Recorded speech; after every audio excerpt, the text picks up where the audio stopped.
அம்மா இதோ தனா வந்துட்டா. வாமா. வாங்க வாங்க. என்னம்மா நீங்க இவ்வளவு லேட்டா வரீங்க? சீக்கிரமா வர சொல்லி இருந்தேன்ல.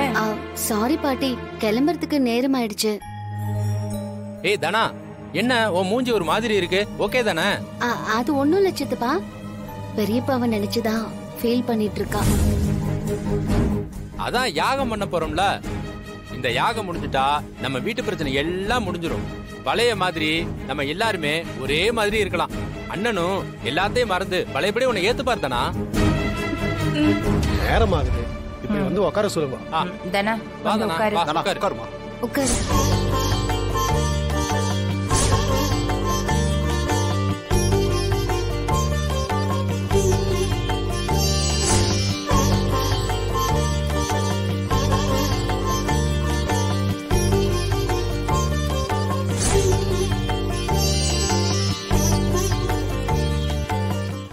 இப்ப அதுக்கெல்லாம் நேரம் இல்ல, எதுவா இருந்தாலும் அப்புறம் பேசிக்கலாம். ஏங்க இல்லீங்க, ரொம்ப முக்கியமான விஷயம், கொஞ்சம் பொறுமையா இருங்க.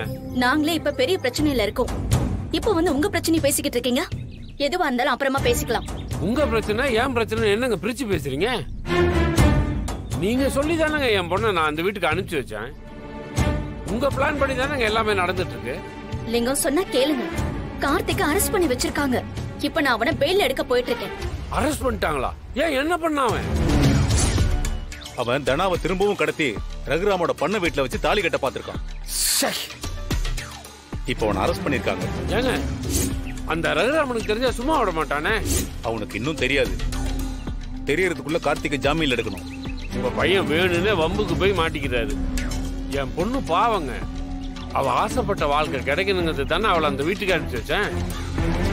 அந்த பத்மா என்னடானா வேற எதையோ பிளான் பண்ணிட்டு இருக்காங்க. அது சரியா நடக்குமா இல்லையான்னு கூட தெரியாது.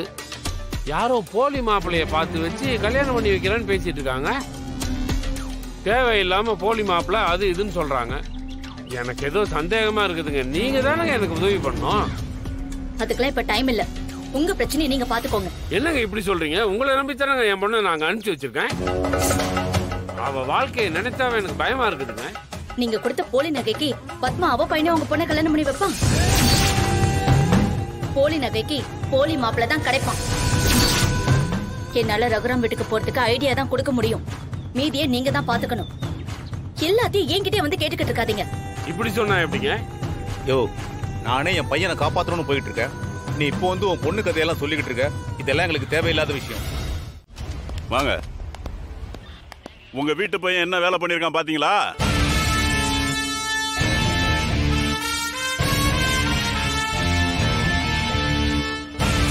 வக்கீல் சார், அந்த கோர்ட் ஆர்டரை இன்ஸ்பெக்டர் கிட்ட காட்டுங்க.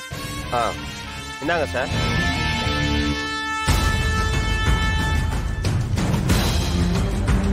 அவருக்கு ஜாமீன் வாங்கியாச்சு, அவரை வெளியே விடுங்க. அது எப்படி சார்? இந்த மாதிரி குற்றவாளிக்கெல்லாம் எப்படி உடனே ஜாமீன் வாங்கிறீங்க? உங்களுக்கு அதெல்லாம் எதுக்கு சார்? அதான் கோர்ட் ஆர்டர் இருக்குல்ல. என் பையனை வெளியே விடுங்க. பண்றேன். ஆனா உங்க பையன் தப்பு மேல தப்பு பண்ணிக்கிட்டு இருக்கான். ஆல்ரெடி அவன் மேல கேஸ் போய்கிட்டு இருக்கு. இதுக்கு மேலே அந்த பொண்ணுகிட்ட ஏதாவது பிரச்சனை பண்ணா உங்களால பெயில் கூட எடுக்க முடியாது, பாத்துக்குங்க. அத நாங்க பாத்துக்கிறோம் சார். நீங்க உங்க வேலை என்னமோ அதை மட்டும் பாருங்க. எங்க வீட்டு பையனை எப்படி காப்பாத்தணும்னு எங்களுக்கு நல்லா தெரியும். முதல்ல வெளியே விடுங்க. யோ கான்ஸ்டபிள், அவனை திறந்து விடியா? Okay sir.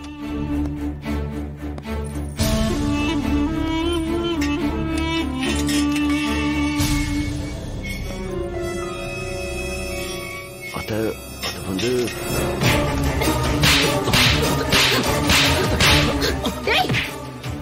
உனக்கு எத்தனை தடவை சொல்லிருக்கேன் அந்த தனா விஷயத்துல என்ன கேட்காம எந்த முடிவும் எடுக்காதுன்னு.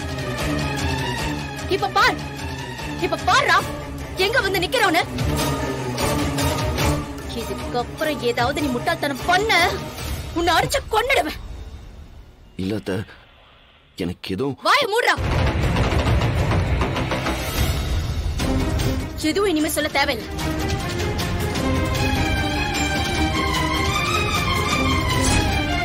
இத பாரு, இனிமே என்ன கேட்காம எதுவுமே பண்ணக்கூடாது. ஊர் மக்கள் எல்லாம் நம்ம மேல கோபத்துல இருக்காங்க. இப்போதைக்கு அமைதியா தான் இருக்கணும். சரிங்க. சாரி. ஏய், உன்னால பாரு எனக்கு கண்டவங்களை அட்வைஸ் பண்ற மாதிரி வச்சுட்டேன். இதெல்லாம் எனக்கு தேவையாடா? தேவையா? போனா எதுவா இருந்தாலும் வீட்டுல போய் பேசிக்கலாம். வா இப்ப கிளம்பலாம். டேய் கார்த்திக் வாடா.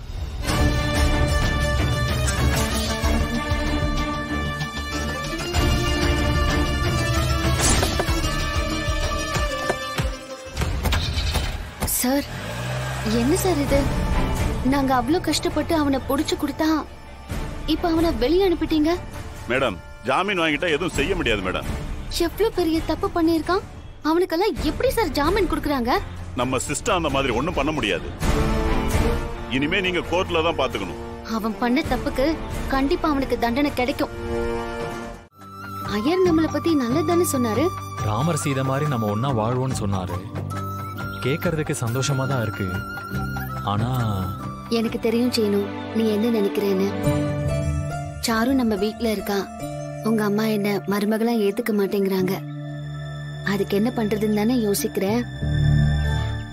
இங்க பாரு சீனு, எல்லாமே நல்லபடியா நடக்கும். அதான் சாருவ பொண்ணு பார்த்துட்டு போயிருக்காங்கல்ல. கல்யாணம் முடிஞ்சு அவன் நம்ம வீட்ல இருந்து போயிடுவா. அப்போ நீயும் நானும் எந்த பிரச்சனையும் இல்லாம சந்தோஷமா வாழலாம். உங்க அம்மா என்ன ஏத்துப்பாங்களா? நம்ம எல்லாரும் ஒரே குடும்பமா இருப்போமாங்கிறது தான் எனக்கு தெரியல. எனக்கு கூட அதை நினைச்சுதான் மாயா ரொம்ப கஷ்டமா இருக்கு. நம்ம 2 பேருக்குள்ள இருக்கிற பிரச்சனை எல்லாம் தீர்ந்துருச்சு. இப்பதான் நானும் உன்னை முழுசா புரிஞ்சுக்கிட்டேன். விட்ட இடத்துல இருந்து நம்ம திரும்பவும் லவ் பண்ண ஆரம்பிச்சிட்டோம். ஆனா என் அம்மா உன்னை நல்லா புரிஞ்சுக்கிட்டு நம்ம எல்லாரும் சேர்ந்து ஒரே குடும்பமா இருப்போமோன்னு தான் எனக்கு தெரியல.